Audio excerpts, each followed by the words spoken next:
pawns to be abused at election time. Rather, we view them as citizens who deserve dignity, who deserve a decent standard of living, and respect for their human and land rights. Their issues are our issues. Their struggles are our struggles. Their aspirations are ours as well. And so we've pledged to give expression to their quest for better lives, decent livelihoods, and access to basic services. We are raising the stakes on behalf of rural Zimbabwe. As stated in our people's agenda, our goal is not to go to rural communities and offer paternalistic solutions. Rather, our structures are embedded within these communities and we're consulting them consistently. There shall be nothing for them without them. We will give their struggle a voice. We will fight for them on matters of the politicization of food aid. We will fight for them on matters of ensuring access to voter registration centers.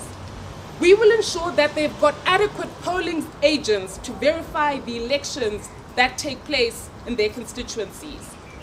We will give space to their community influencers to lead.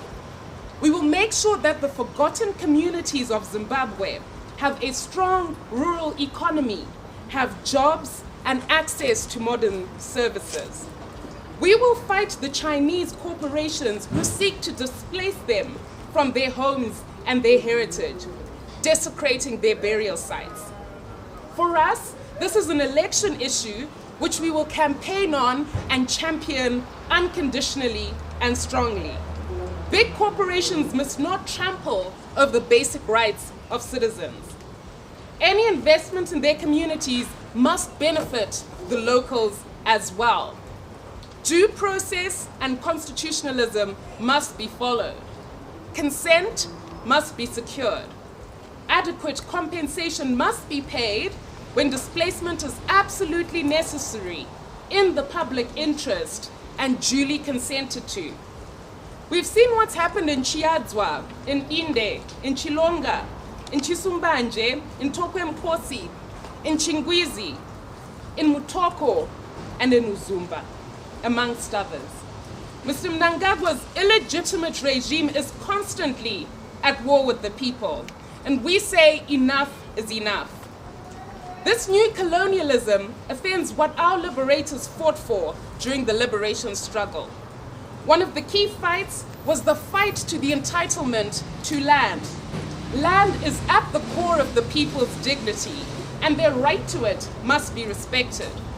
And so without further ado, I'm going to defer proceedings to my colleague, Honorable Happy Mochidziva, who heads up the rural strategy in the People's Party, to give us a press brief on the latest planned displacements that are taking place in Uzumba and Mutoko.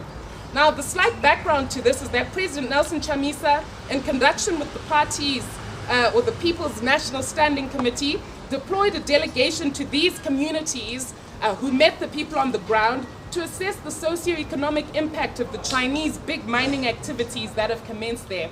And this will form the subject of today's press up. Thank you.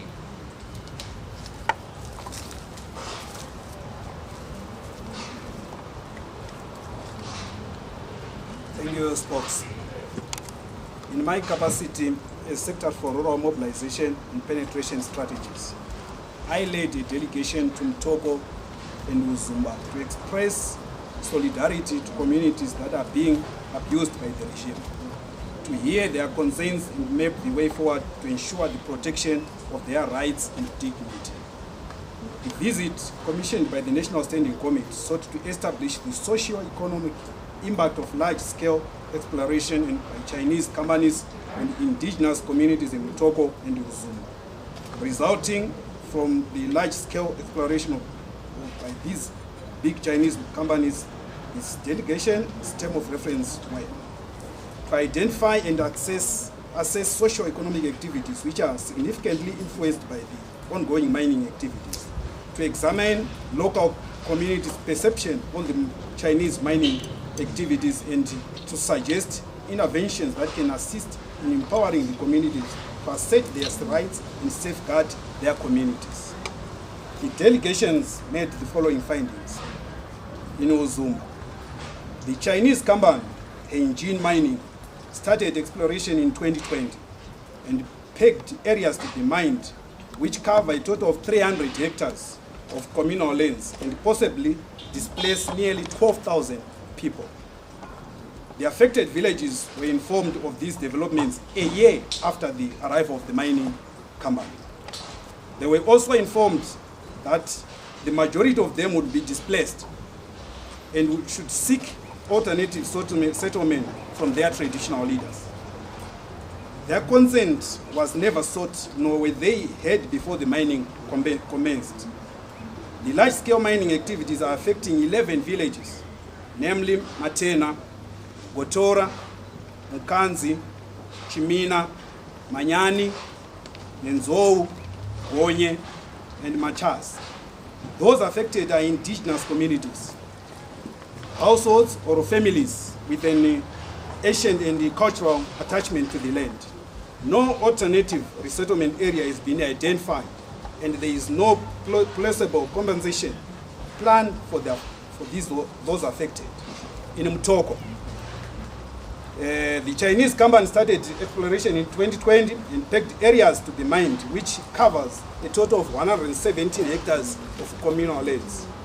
The affected community has not yet been formally informed of these developments, in total disregard of the community's right to information, their right to dignity, and their right to be heard.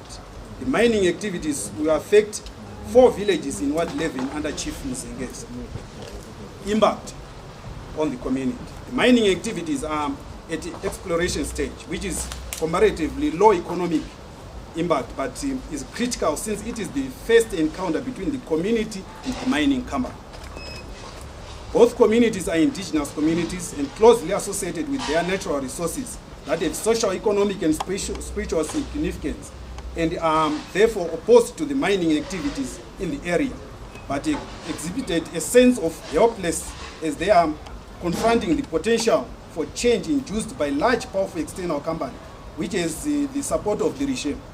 The challenge is exacerbated by the fact that local government capacity or other forms of local representation are compromised and unable to safeguard their interests. The communities are self-organized to mount a resistance of the mining activities on their communal lands, which they understand will have the following negative impact. 1. Displacement and victimization, made easier by lack of protection of indigenous people's rights to their land. Loss of livelihood. The local economy is largely dependent on agriculture, and the communities will lose their farming land after the displacement. Community breakdown. The communities placed significant historical and sentimental value on their land and highlighted that displacements would destroy group solidarity, long-standing distinct systems of decision-making, and traditional leadership, strong family ties, and the cultural identity. The communities also placed significant value on their spiritual shrines and the grave sites of their forefathers, which will be destroyed by the mining activities. Social services such as schools and clinics within these affected areas will be severely affected. Participatory development. The development is disregarded the universal principle of free, prior and informed consent, FPIC, in the planning and implementation of the mining project. The exclusion of the community will result in the violation of their land rights, access to social services, etc. The community is also not happy with the government's mechanism of responding and resolving their concerns and grievances, which they have viewed as coercive, intimidatory, and disregarding their right to withhold consent of use of their land. Our position. We unreservedly condemn the planned displacement of indigenous communities. The right to land, heritage, dignity of the people must be respected. This new colonialism offends that what our liberators fought for during the liberation struggle. One of the key fights was the fight for entitlement to land. Land is at the core of people's dignity and their right, it must be respected. You remember the Mwana Wave concept. We take exception to colonial legislation like the Mines and Minerals Act and Communal Lands Act, which partly enable their acts. These laws must be repealed, and instead we must have laws that speak to our issues and entrench our dignity and aspirations as a people. We condemn the degradation of the environment and the public health impact of the mining activities, especially the mining of black granite. To make matters worse, communities are not benefiting from all these commercial activities, but maybe Mnangagwa and his regime alone. These displacements concern us because they reflect a pattern of authoritarian conduct by Mr. Mnangagwa's illegitimate regime. Look at what happened in Chiazo, Dinde, Chilongo, Chisumbanje, Tokwe Mkosi, Chingwizi, Mutoko, and the Uzumba disaster. These are not enough laws. There are not enough laws in place to protect the communities. Censor due process is followed and mandate consultation with communities to secure their consent. If there is to be benefit, it must accrue communities to communities. There must be shared ownership. The way displacement is absolutely necessary. Due process has to be followed, and the consent of the community has to be secured. There must be fair and adequate compensation to reflect their losses. Attention should be paid to protecting their heritage. The role of traditional leaders must also be respected as they are leaders within their communities. There must be consultation adequately and before any mining activities concern. Us as a movement, we will remain in these communities to work with the communities to protect their indigenous communities. Thank you. Okay, members of the press, I'm going to open the floor to a few questions. If you've got any questions for Honorable Chidziva on either the rural strategy or the specific visits to Uzumba and Toko, we'll gladly take those now. As usual, may you respectfully just identify yourself and the news house that you come from, and then you can ask your question. Thank you.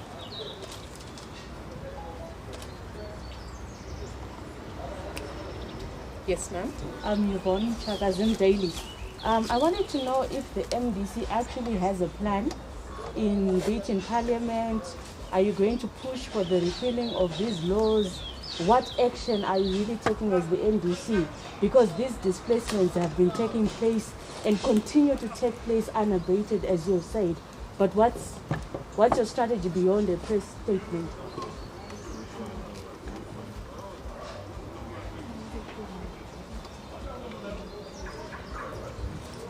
Thank you so much. Yes, the MDC have a plan. The first plan that we have is to be with the communities, be able to safeguard their indigenous communities. The second plan is that we encourage the communities to vote for the MDC government because we have a policy that will safeguard their communities. And I think it's also worth adding to that we do have a parliamentary agenda for rural communities. You recall the work that was done by Honorable Molokele when the Linde issue happened. Similar steps are being taken, similar questions are being asked to the ministers responsible.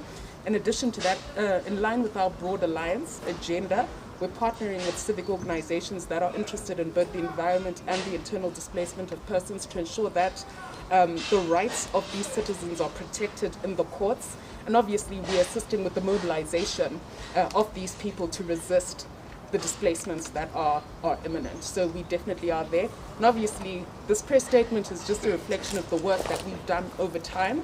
We've gone there, we've assessed the impact, we've sat down with both traditional leaders, with the communities affected, we've asked them what role they want us to play. And the critical thing, I'm sure Honorable Chidziva will say this, the first thing that they said is, please, we need a new government.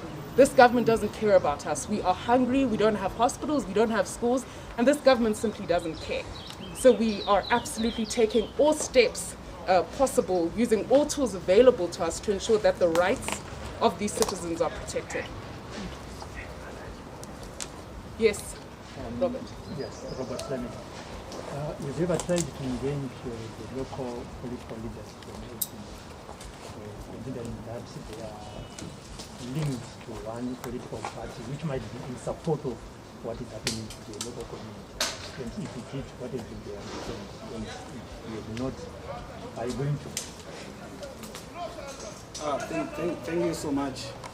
When we say local political leaders, you know that we also exist in Uzumba. So we have political leaders from our movement in Uzumba. And we have political leaders from the other parties and PF also in Uzumba. Yes, at some personal level we communicate. Only problem in Uzumba is that the MP of that area is highly involved in passing out of Uzumba indigenous community land. So it was so difficult to communicate with him, but I know that the councillor in that area is also coming from an area that is being affected. So he's working with the communities also, though the community leaders, stakeholders, they are so much interested in seeing the government making sure that these lands are protected. And just to add on to that, Robert, one of the big things that we established from the report that the delegation brought back is that the politicians that are Zanupf, including the MP, I know Honorable Chidziva didn't mention his name, but his name is publicly available, is siding with DA and certain traditional leaders to actually facilitate the displacement of the people to make way for the Chinese miners. So what you have is a situation where Zanupf is siding with the big Chinese corporations and the MDC alliance is siding with the communities that are vulnerable, that are powerless, and that stand to lose their land, their heritage, their cultural sites, their burial sites, and their livelihoods. You know, entire ecosystems of survival are being disrupted wantonly, and as highlighted by Mr. Chidziva, no alternative place to live.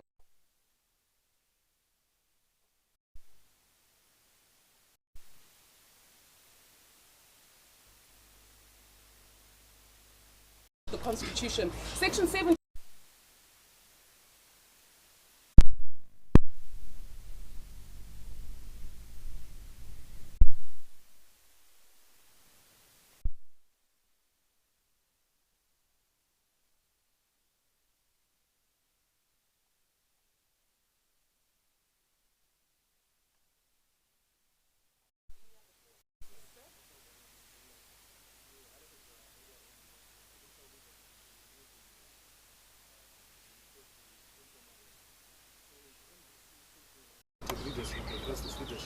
That will actually partner with the community, make their grievances known as well as to champion that process.